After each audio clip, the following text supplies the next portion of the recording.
নিজে যদি ভালো হওয়া যায়, পুরা পৃথিবীর সকল ব্যক্তি, সকল ক্ষমতা যেদিকে যাক, নিজে যদি ঠিক হওয়া যায়, তাহলে পুরা মাখলুকাত আপনার পক্ষে থাকবে, কোনো সন্দেহ নাই। ইমাম বুখারী আলাইহির রহমা, আসাহুল কুতুব বাদা কিতাবিল্লাহ, কোরআনের পর সবচেয়ে বিশুদ্ধ কিতাবের নাম হলো সহিহুল বুখারী। জোরে বলেন কি নাম? জোরে বলেন। সহিহুল বুখারী কি নাম? সহিহুল বুখারী শুনেননি নাকি আপনারা? বুখারী শরীফ শুনেননি? বুখারী শরীফ কোরআনের পর সবচেয়ে বিশুদ্ধ কিতাবের নাম কি? বুখারী শরীফ। এই বুখারী শরীফের লেখক হলো আবু আবদুল্লাহ মুহাম্মদ ইবনে ইসমাঈল ইবনে ইব্রাহিম ইবনে মুগীরা ইবনে বারজিদ বাতাল ইয়ামানি আল জৌফি রাহিমাহুল্লাহুল বারী। তিনি হলেন বুখারী শরীফ, এই আমাদের সামনে যে বুখারী আছে, যে কিতাবটা আছে, এই কিতাবটা বের করার জন্য তিনি রওনা দিয়েছেন। তার জীবনীতে আছে যে ইমাম বুখারী আলাইহির রহমা কিছু স্বর্ণ মুদ্রা, কিছু রূপ্য মুদ্রা নিয়ে একটা থলের মধ্যে নিয়ে তিনি জাহাজে চড়ে সমুদ্রের মধ্যে দিয়ে পার হয়ে তার এলাকা থেকে যে এলাকায় তিনি এই কিতাবটা বের করবেন সেখানে যাচ্ছিলেন। ভিতরে ঈমান দিয়ে যেহেতু ভরপুর, এটা বোঝানোর জন্য বলছি, পৃথিবীর কোনো মানুষের মধ্যে যদি ঈমান থাকে, পুরা মাখলুকাত তার সহযোগী হয়ে যায়। কথাটা শুনবেন। ইমাম বুখারী আলাইহির রহমা কিতাবটা বের করার জন্য রওনা দিয়েছেন, জাহাজের উপর চড়েছেন।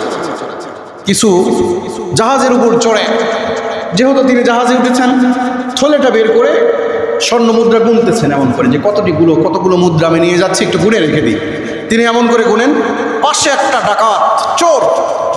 ইমাম বুখারী এক করে গুনেন, ও ইমাম বুখারীর সাথে কয় করে গুনে? এক।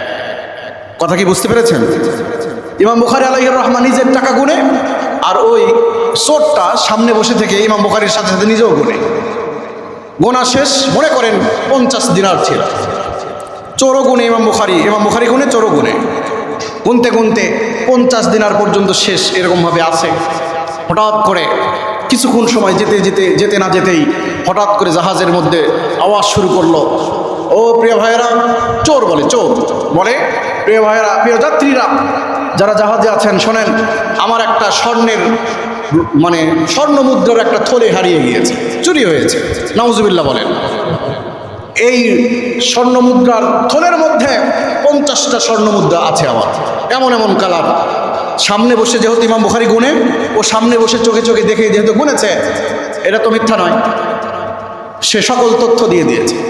ইমাম বুখারী আলাইহির রহমা মনে মনে ভাবলেন, হায়, ওই চোরটা, ওই ব্যক্তিটা যেমন করে তথ্য দিল, এই তথ্যের টাকাগুলো, স্বর্ণ মুদ্রাগুলো তো আমার থলের মধ্যে রয়েছে। আজকে আমি আসাহুল কুতুব বাদা কিতাবিল্লাহ, আসমানের নিচে জমিনের উপর কোরআনের পরে সবচেয়ে বিশুদ্ধ কিতাব সহিহুল বুখারী, নবীজির মুখশ্রিত বাণী, এটা বের করার জন্য আমি যাচ্ছি। যদি এই রাস্তার মধ্যেই, এই সমুদ্রের মধ্যেই যদি আমাকে চোর বলা হয়, তাহলে আমার এই কিতাবটা তো বাজেয়াপ্ত হয়ে যাবে, পৃথিবীর কোনো মানুষ উপকৃত হবে না। সুতরাং তিনি আল্লাহর নামে, ভিতরে যেহেতু ঈমান আছে, কার উপর ঈমান? আল্লাহর উপর। তিনি বিসমিল্লাহ বলে আল্লাহর উপর ভরসা করে গভীর সমুদ্রের মধ্যে 50 স্বর্ণ দিনার সহ মুদ্রা সহ থলেটা তিনি ফেলে দিলেন। ফেলে দিয়ে তিনি বসে আছেন। এবার চোর তো জানে কার কাছে এই স্বর্ণ মুদ্রার থলেটা আছে, সবাইকে এমন করে দেখা হয়, হয় না? এক পর্যায়ে চোর বলে, আমার সন্দেহ হয় এই ব্যক্তির কাছে, একটু এই ব্যক্তিকে দেখা হোক। ইমাম বুখারী আলাইহির রহমা হাত এমন করলেন, তাকে দেখা হলো, কোনো থলে পাওয়া গেল না। চোর বলে, না, এই ব্যক্তির কাছেই থাকবে, আমার বেশি সন্দেহ, কারণ সে নিজের চোখে দেখেছে। ইমাম বুখারী আলাইহির রহমা আল্লাহ পাকের কাছে দোয়া করলেন, আল্লাহ তুমি আমাকে হেফাজত করলে, অন্তরের মধ্যে হঠাৎ করে তুমি আমার যে বুদ্ধিটা বের করে দিয়েছ, এই জন্য তিনি শুকরিয়া আদায় করলেন, আলহামদুলিল্লাহ বললেন, ফেলে দিলেন সমুদ্রের মধ্যে। এক পর্যায়ে খুঁজে যখন পাওয়া গেল না, সমুদ্রের কিনারায় গিয়ে যখন জাহাজটা থেমে গেল, তিনি নামলেন। এবার সমুদ্রের মধ্যে অজু করার জন্য ইমাম বুখারী কিনারা গেলেন, কুড়ে গেলেন। এবার অজু করছেন, অজু করে 2 রাকাত সালাতুল হাজাত আদায় করবেন। হঠাৎ করে যখন ইমাম বুখারী আলাইহির রহমা আসাহুল কুতুব বাদা কিতাবিল্লাহ আল জামি' আস-সহিহ ওয়াল মুসনাদু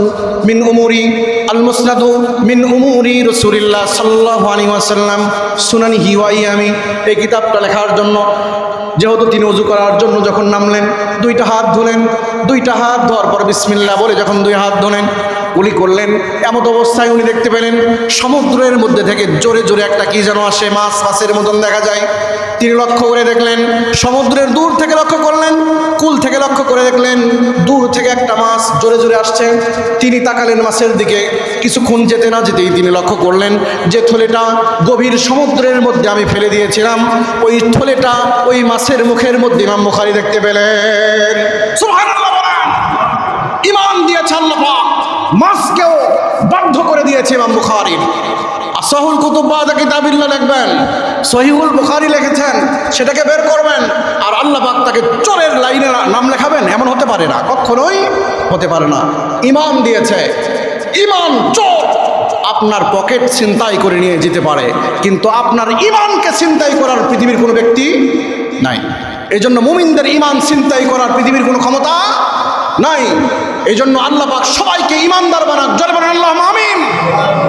পৃথিবীর সমস্ত মুসলমানদেরকে যদি ঈমানদার বানায়, তাহলে ঈমানকে ছিনতাই করে নিয়ে যাওয়ার কোনো শক্তি পৃথিবীর নাই। তারা ভয় পায়, মুসলমানরা ভয় পায় না। মুসলমানরা কি পায় না? ভয় পায় না। ঈমান না থাকলে ভয় দিয়ে জিন্দেগি